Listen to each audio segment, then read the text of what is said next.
Guys, welcome to a classic James Bond movie review for 1965's Thunderball, starring Sean Connery, Claudine Auger and Adolfo Celi. Now, this was directed by Terence Young, and Thunderball is the fourth instalment in the James Bond franchise, and of course is based on the novel by Ian Fleming. Now, not only did Thunderball become one of the highest grossing Bond films of the era, but it also cemented Connery's reputation as the definitive Bond, whilst introducing audiences to a level of spectacle and intrigue that would become to define the series. Now, the budget for Thunderball was more than the combined budgets of the first three Bond movies. Now, Dr. No, From Russia with Love and Goldfinger had gradually sculpted and refined a template that was now fully formed and would be used as the master mould for the next 60 years. Let's take a look.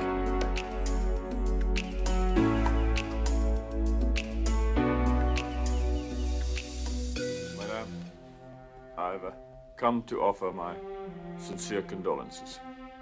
My dear Colonel Bouvard, I don't think you should have opened that car door by yourself.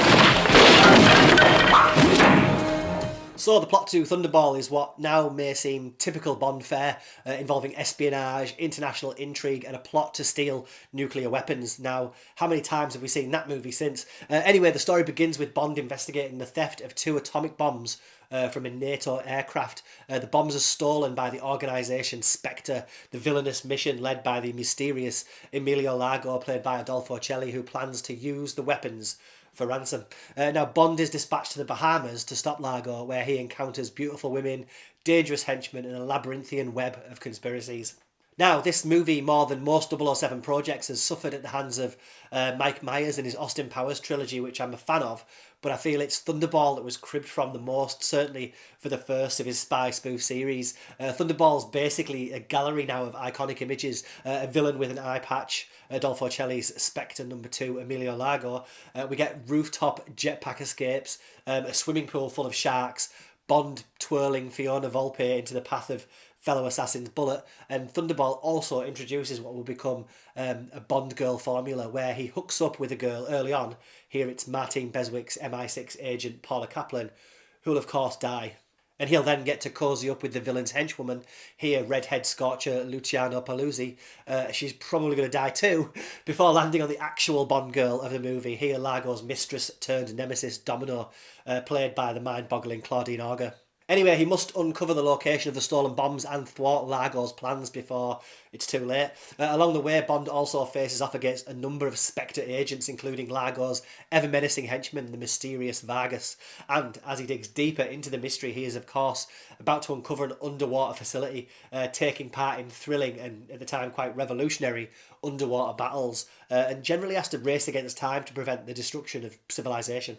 So yeah, if you've ever seen a Bond movie, then you know the recipe of action, suave sophistication and a touch of humour. And here I feel a greater emphasis on exotic locations. Now, there is of course an entire sub-story around the production of Thunderball and how the rights to the original story got all messy because Ian Fleming's original screenplay was co-written with Kevin McClory and Jack Whittingham. That kicked off a decade of legal battles and resulted in the non-canon remake of the film Never Say Never Again. Now that's about as much as I'll get into here, but it would be remiss of me not to mention it. Anyway, as I mentioned, the budget for Thunderball was huge for the time, $9 million, which is knocking on the door of being $100 million today, I think. For comparison, the previous year's Goldfinger had a budget of only $3 million.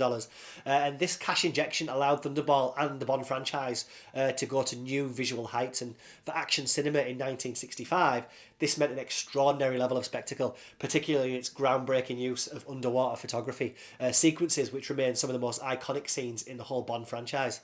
Now, the Thunderball production used specially designed cameras and lighting equipment to capture deep-sea fight sequences on a scale that would satisfy audiences' desire for action, but also push the limits of what was technically possible in filmmaking at the time.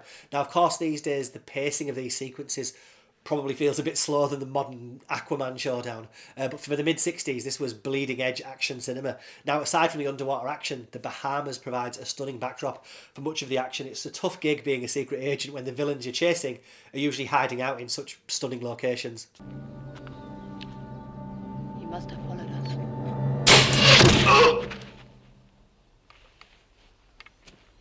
I think you got the point.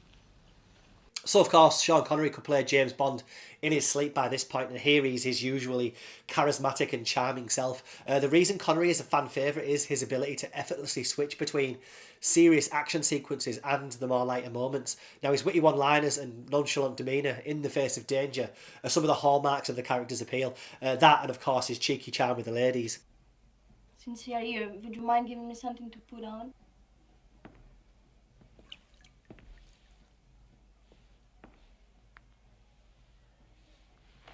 Although I'm not too sure how his more than persuasive advances earlier in the movie would stand up in today's more sensitive culture. Even at the time, they must have raised an eyebrow or two.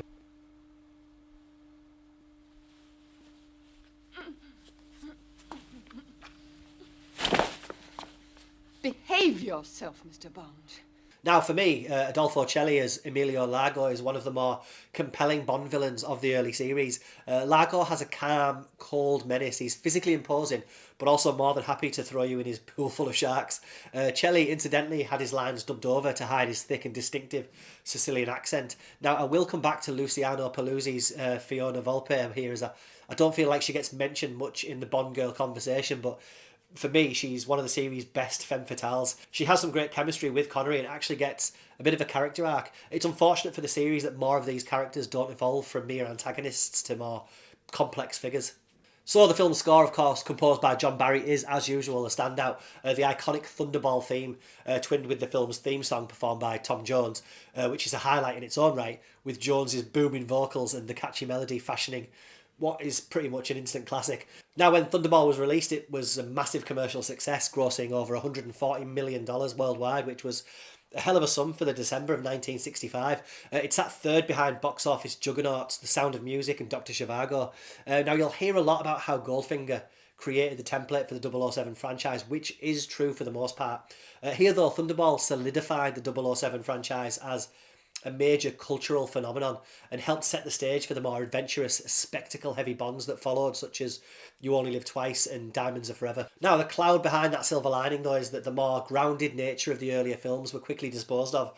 Audiences, it seemed, were less interested in seeing James Bond investigate and use his wits than see global stakes, advanced technology, and more bombastic action sequences. Now, of course, You Only Live Twice was just around the corner and we'd have enormous volcano bases, armies of ninjas, space hijackings, and again, nuclear threats. Now, Thunderball is one of the last times the action would remain this grounded, maybe with the exception of that jetpack escape.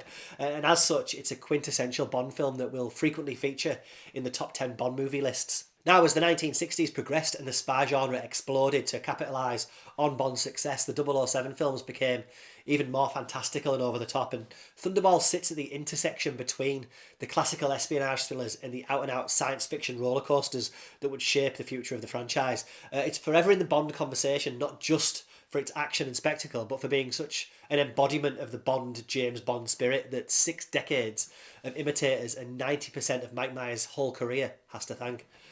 Go check it out.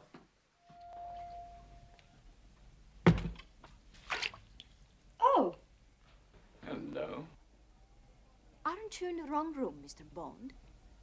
Not from where I'm standing.